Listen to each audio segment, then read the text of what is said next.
ಬಿಜೆಪಿಯ ಬಣಗಳು ದಿಢೀರ್ ದೆಹಲಿಗೆ ದೌಡು. ಕೇಂದ್ರ ಸಚಿವ ಸೋಮಣ್ಣ ನಿವಾಸದಲ್ಲಿ ಪೂಜೆಯ ನೆಪದಲ್ಲಿ ರೆಬಲ್ಸ್ ಟೀಮ್ ಆಕ್ಟಿವ್. ದಾವಣಗೆರೆಯಿಂದ ದೆಹಲಿಗೆ ಪ್ರಯಾಣ. ವಿಜೇಂದ್ರಗೆ ದೆಹಲಿಗೆ ಬರುವಂತೆ ಹೈಕಮಾಂಡ್ ಬುಲಾವ್. ರೆಬಲ್ಸ್ ವಿಜೇಂದ್ರ ಟೀಮ್ನಿಂದ ದೆಹಲಿಯಲ್ಲಿ ರಣತಂತ್ರ. ಅಧ್ಯಕ್ಷ ಸ್ಥಾನ ಅಂತಃಕಲಹದ ಬೇಗುದಿಯ ಕಾವು. ದೆಹಲಿಗೆ ಪಲ್ಲಟ. ರಾಜ್ಯ ಬಿಜೆಪಿಯ ಬಣ ಬಡಿದಾಟಕ್ಕೆ ಬ್ರೇಕ್ ಹಾಕುತ್ತಾ ಹೈಕಮಾಂಡ್. ಅಧ್ಯಕ್ಷ ಸ್ಥಾನಕ್ಕೆ ಚುನಾವಣೆಗೆ ಪಟ್ಟು ಹಿಡಿದಿರುವ ಯತ್ನಾಳ್ ಅವರ ರೆಬಲ್ ಟೀಮ್. ರಾಜ್ಯಕ್ಕೆ ನಾನೇ ಅಧ್ಯಕ್ಷ ಅಂತ ಹೇಳ್ತಿರುವ ಬಿವೈ ವಿಜಯೇಂದ್ರ. ಇಬ್ಬರ ಜಗಳದಲ್ಲಿ ಗೆಲ್ಲೋರ್ಯಾರು ಬೀಳೋದ್ಯಾರು ಅನ್ನುವ ಚರ್ಚೆ ಶುರು ಆಗಿದೆ. ರಾಜ್ಯ ಬಿಜೆಪಿಯ ಬಣಗಳ ಬಡಿದಾಟ ಈಗ ಹೈಕಮಾಂಡ್ ನಾಯಕರ ಅಂಗಳವನ್ನ ತಲುಪಿಟ್ಟಿದೆ. ದೆಹಲಿಗೆ ಶಿಫ್ಟ್ ಆಗಿದೆ ಈಗ ಅಧ್ಯಕ್ಷ ಸ್ಥಾನ ಬದಲಾವಣೆಯ ವಿಚಾರ. ಯಾಕಂದ್ರೆ ರಾಜ್ಯ ಬಿಜೆಪಿಯ ಬಣಗಳ ಬಡಿದಾಟ ಎಷ್ಟರ ಮಟ್ಟಿಗೆ ಸದ್ದು ಮಾಡಿದ್ದು ಗೊತ್ತು.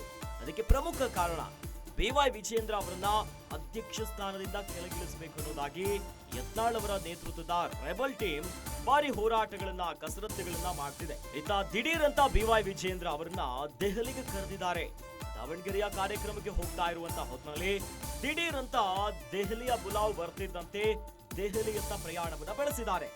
ಇನ್ನು ಕೇಂದ್ರ ಸಚಿವ ಸೋಮಣ್ಣ ನಿವಾಸದಲ್ಲಿ ಪೂಜೆಯ ನೆಪದಲ್ಲಿ ರೆಬಲ್ಸ್ ಟೀಮ್ ಕೂಡ ಫುಲ್ ಆಕ್ಟಿವ್ ಆಗಿದೆ. ದಾವಣಗೆರೆಯಿಂದ ದೆಹಲಿಗೆ ಪ್ರಯಾಣವನ್ನ ಬೆಳೆಸಿದ್ರು. ಹಾಗಾಗಿ ಮುಂದಿನ ನಡೆ ಏನಾಗುತ್ತೆ ವಿಜೇಂದ್ರ ಅವರದ್ದು ಅನ್ನುವಂತ ದೊಡ್ಡ ಮಟ್ಟದ ಪ್ರಶ್ನೆ ಉದ್ಭವ ಆಗಿದೆ. ಅಧ್ಯಕ್ಷ ಸ್ಥಾನದ ವಿಚಾರವಾಗಿ ಬಿಜೆಪಿಯಲ್ಲಿ ಆಗ್ತಿರುವಂತಹ ಬಣ ಬಡಿದಾಟಕ್ಕೆ ಬ್ರೇಕ್ ಹಾಕ್ತಾರಾ ಹೈಕಮಾಂಡ್ ಅಥವಾ ಬಿವೈ ವಿಜೇಂದ್ರ ಅವರು ದೆಹಲಿಯಲ್ಲಿದ್ದಾರೆ. ಇನ್ನು ರೆಬಲ್ಸ್ ಟೀಮಿನ ನಾಯಕರು ಕೂಡ ದೆಹಲಿಯಲ್ಲಿ ಬೀಳ್ಬಿಟ್ಟಿದ್ದಾರೆ. ಹೀಗಾಗಿ ಅಧ್ಯಕ್ಷ ಸ್ಥಾನಕ್ಕೆ ಚುನಾವಣೆ ಆಗಬೇಕನ್ನೋದಾಗಿ ಪಟ್ಟು ಹಿಡಿದಿದ್ದಾರೆ ಯತ್ನಾಳ್ ಅವರ ಟೀಮ್. ಆದ್ರೆ ಇತ್ತ ವಿಜೇಂದ್ರ ಅವರು ನಾನೇ ಅಧ್ಯಕ್ಷ ಅನ್ನೋದಾಗಿ ಒಂದು ಪಾಸಿಟಿವ್ ರೆಸ್ಪಾನ್ಸ್ ಅನ್ನ ಹೊಂದಿದ್ದಾರೆ. ಜೊತೆಯಲ್ಲಿ ಹೈಕಮಾಂಡ್ ವರಿಷ್ಠರು ಕೂಡ ವಿಜೇಂದ್ರ ಅವರ ಪರ ಒಲವನ್ನ ತೋರಿಸ್ತಿರೋದು ಸಮಯವಾಗಿ ಎಲ್ರಿಗೂ ಗೊತ್ತಿರುವಂತ ವಿಚಾರ.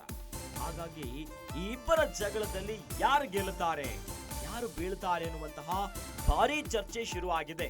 ಏನು ಅಸಮಾಧಾನದ ಬಹಿರಂಗ ಹೇಳಿಕೆಗಳು, ಪಕ್ಷಕ್ಕೆ ಮುಜುಗರ ತರುವಂತ ಕೆಲಸಗಳು ಏನಾಗ್ತಿತ್ತು, ಅದುವೇ ರಾಜ್ಯಾಧ್ಯಕ್ಷ ಸ್ಥಾನದ ವಿಚಾರವಾಗಿ ಇವೆಲ್ಲವನ್ನ ಒಂದು ತಾರ್ಕಿಕ ಅಂತ್ಯವನ್ನ ಕಾಣಿಸ್ತಾರಾ ಹೈಕಮಾಂಡ್ ನಾಯಕರು ಅನ್ನೋ ಪ್ರಶ್ನೆ ಈಗ ಎದುರಾಗಿದೆ.